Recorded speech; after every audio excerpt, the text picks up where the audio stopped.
So, if the whole world agreed on a massive, undeniable lie, I mean, your government, the media you consume every day, your absolute favorite celebrities, what would it actually take for you to stand completely alone and say no? Yeah, it is the ultimate psychological stress test, really. Right. I don't mean just, tweeting a complaint or venting to a friend. I mean, planting your feet, looking at this unified wall of societal pressure, and just refusing to bend an inch, even if it costs you literally everything. Which is incredibly hard. Most of us, we like to imagine we'd be that lone voice of reason in some dystopian scenario, right? We cast ourselves as the Yes, hero. absolutely. The main character energy. Exactly. But the historical reality, and frankly, the psychological reality, is that the human urge to conform is just incredibly powerful. Like you simply want to survive by blending in. When the crowd rushes in one direction, the gravitational pull is staggering. And that profound, terrifying gravitational pull is exactly what we're dissecting in today's deep It's a dive. heavy one. It really is. We are looking at a translated philosophical and spiritual essay written by Shuifeng on November 9, 2020. And the title gives you the blueprint right up front. It's called Let the Magic Lamp in Your Heart Illuminate the Path in the Dark. Which is such a striking image. Yeah, the author is basically offering a literal survival guide for the human soul when faced with, absolute crushing despair and societal darkness. You're right. Now, a really quick piece of context for you listening. This essay was written against a backdrop of some sweeping global themes.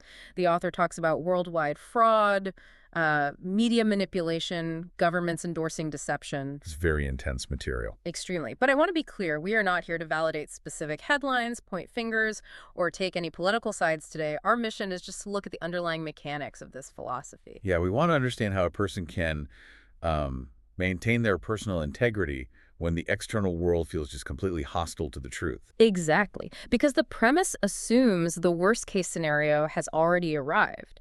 The text doesn't ask, like, how do we stop the darkness? Right. It assumes the darkness is already here. It's absolute and you are trapped in it. Yeah. The question is purely, who are you going to be in the middle of it? Okay, let's unpack this. Because the author's very first instruction goes against pretty much every instinct modern society has taught us. It really does. The source argues that when you are plunged into this extreme abyss, anger is entirely useless.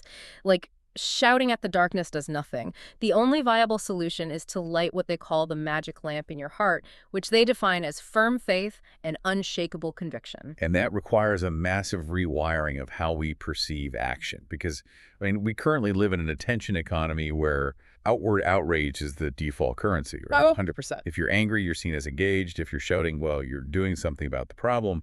But the author strips all that away and points out a blunt mechanical truth. Shouting in the pitch black does not produce light. Yeah, it doesn't illuminate your path at all. It merely broadcasts your panic and drains your energy. It actually makes me think of the mechanics of being caught in a physical rip current in the ocean. Oh, that's a great comparison. Right, like if you panic and try to fight the ocean head on, splashing, screaming, thrashing against the water, you are going to drown. The rip current doesn't care about your anger. It doesn't care about your sense of injustice either. Exactly. Thrashing only accelerates your exhaustion. To survive, you have to find a singular, calm focal point. You swim parallel to the shore, letting a steady internal rhythm guide you out of the muck. So that inner lamp the author talks about is essentially your shoreline. Yes, it's your orientation port when the environment itself is literally trying to pull you under. What's fascinating here is how the author connects that loss of orientation directly to the mechanics of fear. How so? Well, the text explicitly warns that if fear causes the, quote, edifice of your faith to collapse, the darkness will swallow you whole. And they aren't talking about being swallowed by some, external monster. Right. You're swallowed by your own instinct for self-preservation. Oh, wow. The text actually uses a really haunting phrase for this. It talks about people who hesitate and, quote, flirt with the darkness just to survive. Flirting with the darkness. It's such a precise way to describe moral erosion because it's rarely a sudden, dramatic villain origin story. Yeah, it's not like you wake up evil one day. Right. It happens in increments. You make a small concession at work to avoid being ostracized. Or you stay quiet when someone repeats a lie because, correcting them would just cause friction. You just want to keep the peace. Exactly. You prioritize your immediate comfort or your career over your long-held beliefs. And the author argues that these small, fearful calculations permanently stain your soul. Which is terrifying. Once you align your internal compass with whatever keeps you safe in the dark, it becomes nearly impossible to ever recalibrate back to the light. But I want to push back on that idea of the inner lamp for a second. Because it's easy to keep a lamp lit when you're just, sitting quietly in your living room. But if you take that lamp outside into a Category 5 hurricane of societal pressure, the wind is going to blow it out. How does this philosophy actually survive contact with the real world? Well, this is where the author's demands escalate from difficult to almost incomprehensibly intense. Yeah. The directive is absolutely, you must hold your bottom line even if the entire world is lying and cheating. And the text gets very specific about who is doing the lying, too. It does. It says you have to hold your ground, even if the heads of government around the world are supporting the lie, and even if celebrities, the wealthy, the cultural elite are cheerfully cheering it on. Which forces you to isolate yourself from every traditional metric of authority. Just think about how we usually verify reality. We look to experts, we look to leaders, we look to mass consensus. If millions of people believe something, we figure it must be true. Right, our evolutionary biology tells us it's safer to pretend it's true at least. But the author is demanding that you sever that biological instinct entirely. You have to be willing to be the sole dissenting vote on planet Earth. The text even goes so far as to say it's better to, quote, die on the way to the spiritual mountain than to live on the broad road to hell. Extreme. It is. So what does this all actually mean for you, the listener, navigating a Tuesday afternoon? It's highly romantic to talk about dying for the truth in an essay, but practically speaking, how do you anchor yourself against that level of universal pressure without just losing your mind? Surprisingly, the author provides a very grounded, almost clinical anchor for this spiritual resilience. Really? Yeah. Amidst all the talk of magic lamps and spiritual mountains, the text dictates a strict rule: you must adhere to the principle of facts as the basis, law as the criterion. Okay, I have to stop you there because that feels like a massive contradiction to me. How so? Well, how can the author demand that you rely on law as the criterion when the premise of the entire essay is that the governments, the media, and the institutions that enforce the laws are corrupt and lying? That's a fair point. If the system is totally broken, how can facts and law be your anchor? So this raises an important question about what the author actually means by facts and law in this context. Yeah. It's not about blindly trusting the evening news or a local courtroom. Yeah. It's about adopting a radically rigorous judicial mindset for your own life. The text explicitly tells the reader to completely ignore media hype and shut out hearsay. When the institutions fail to provide objective reality, the burden of proof shifts entirely to you. Oh, I see. You become the auditor of your own reality. Exactly. So it's about cold, hard, localized evidence. You aren't accepting the narrative being handed down from the broad road. You are only accepting what you can definitively prove. And that requires immense discipline. True spiritual resilience, according to this text, isn't about retreating into some fantasy world where you just believe whatever makes you feel good. It's an unwavering commitment to objective truth, especially when society abandons it for more convenient lie. You don't get to fight the darkness with your own comforting delusions. You fight it with rigorous reality. Which naturally brings up the problem of scale. What if you're rigorously analyzing reality, you see the lies, you light your inner lamp, and, well, you realize you're completely powerless? Yeah, that's the wall most people hit. Because the author openly admits in the text that an individual's power is very small and cannot change the overall situation. Right. And for the individual who feels crushed by that powerlessness, the author offers a pragmatic, almost tactical piece of advice. Which is? If you want to survive the darkness, you have the right to choose silence. You can choose not to say a single word, but it comes with an ironclad caveat. The bottom line. Exactly. You must never become an accomplice to the darkness, and you must never act as its cheerleader. Okay, I struggle with this part immensely. Why is that? Because to a lot of people, silence in the face of overwhelming societal fraud is complicity. If you see the truth and you see everyone around you being manipulated and you choose to stay quiet just to survive, aren't you just letting the darkness win? It can certainly feel that way. How is that not just a softer version of flirting with the darkness? Well, it looks like complicity if you view every battle as something that must be fought outwardly. But look closer at the specific mechanism of this silence. The text advises silence specifically when you lack an understanding of the facts. Oh, so not just staying quiet because you're scared. Right.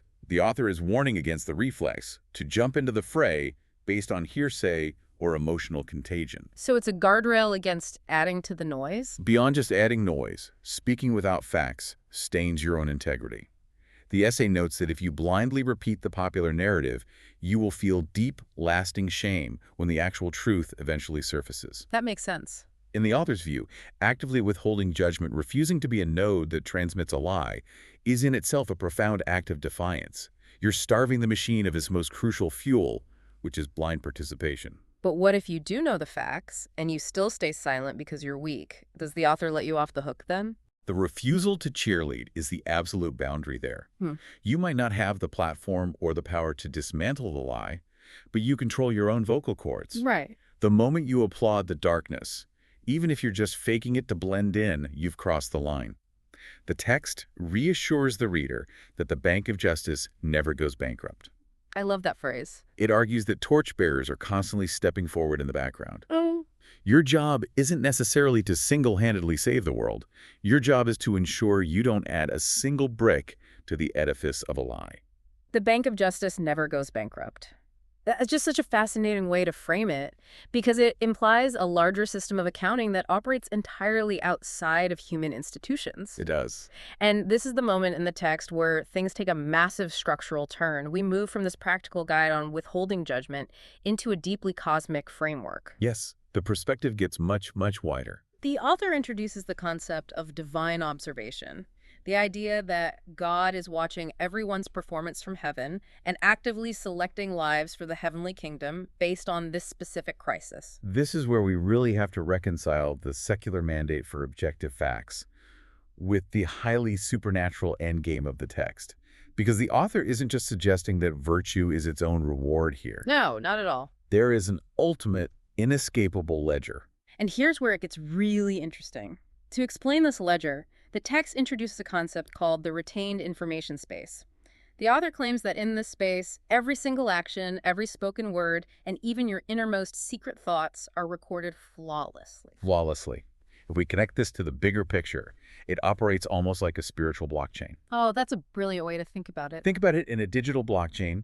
Every transaction is decentralized, verified, and permanently immutable. It cannot be altered by a PR firm, it can't be censored by a corrupt government, and it can't be bought by a billionaire. The retained information space is the cosmic equivalent of that. That is a perfect analogy. It's like a cosmic cloud backup of your soul, but it has absolutely no delete button and no edit history. None. You might be able to put on a fantastic performance for your neighbors. You might smile and nod and successfully navigate the darkness in the eyes of society. But you can never, ever fool the ledger. Because God knows exactly what micro-hesitations you had. Yeah, what cowardly calculations you made, what your true intentions were. And this mechanism of total granular accountability completely unravels the way society measures success. How so? Well, if the ledger is only tracking the purity of your internal intent and your adherence to truth, then the external scoreboard we all obsess over becomes mathematically useless. The text systematically strips away every earthly metric of light. It actually calls them out by name. Power. That does not represent light. Material wealth does not represent light. Fame, the media, overwhelming public opinion, none of those are the light. Just think about the cognitive dissonance that creates for the modern reader. We are so conditioned to believe that if 1 million people follow you, well, you have the light. Right. If you have the wealth to influence global policy, you have the light. But the author reduces all of that to meaningless static. None of it transfers to the retained information space. So if we discard every single thing society tells us is valuable, how does the author actually define true light? The definition provided is radically humble. True light is represented only by those who allow ordinary people to live and work in peace without seeking any personal gain for themselves. I'm struck by how quiet that definition is. Very quiet. When we talk about fighting immense societal darkness, we usually picture a savior on a white horse, or some revolutionary leader commanding an army. But the author's ultimate hero is just someone who facilitates peace for normal people and doesn't take a cut for themselves. It brings the entire philosophy full circle, really. Lighting the magic lamp in your heart isn't about becoming a beacon that blinds everyone else with your righteousness. Yeah. It's about an internal steadfastness that manifests as harmlessness. If your conviction is truly unshakable, you don't need the external validation of fame. Right, and you don't need the security of excessive wealth. Exactly. Your light is demonstrated by your refusal to exploit others, even when the rest of the world is engaged in an absolute frenzy of exploitation. So let's step back and look at the sheer scale of the journey this essay takes us on. It's quite the ride. It really is. It starts in a place of total, paralyzing despair. It tells us to stop wasting our calories on anger and outrage and instead focus entirely on igniting an internal core of faith. And then it forces us to take that fragile inner lamp and stand completely alone against the momentum of the entire world. Using only objective facts as our anchor when all our institutions are lying. It offers a tactical retreat into silence for those who are powerless, but draws a hard boundary against ever cheerleading for the deception. And finally, it reveals this immutable cosmic blockchain that completely ignores our wealth and our social media followers, judging us entirely on whether we silently helped others live in peace without demanding a reward. It's an incredibly demanding philosophy. It asks you to be totally self-reliant in your pursuit of truth, while simultaneously being totally selfless in your actions. Which is a tall order. But the author doesn't leave the reader in a state of impossible burden. The essay ends with a highly empowering, definitive call to action. If you see no light around you, then you become the light. You stop waiting for the rescue party. You are the rescue party. Precisely. And the promise attached to that shift in mindset is immense. The text asserts that becoming the light will bring you glory and elevate your soul to a state where you bypass death entirely. Wow. It concludes with an absolute guarantee that despite how permanent and overwhelming the darkness feels right now, it is temporary. The sun will rise again. It's a phenomenal arc from the depths of isolation to ultimate empowerment. But as we wrap up this exploration, I want to leave you, the listener, with a final thought to mull over.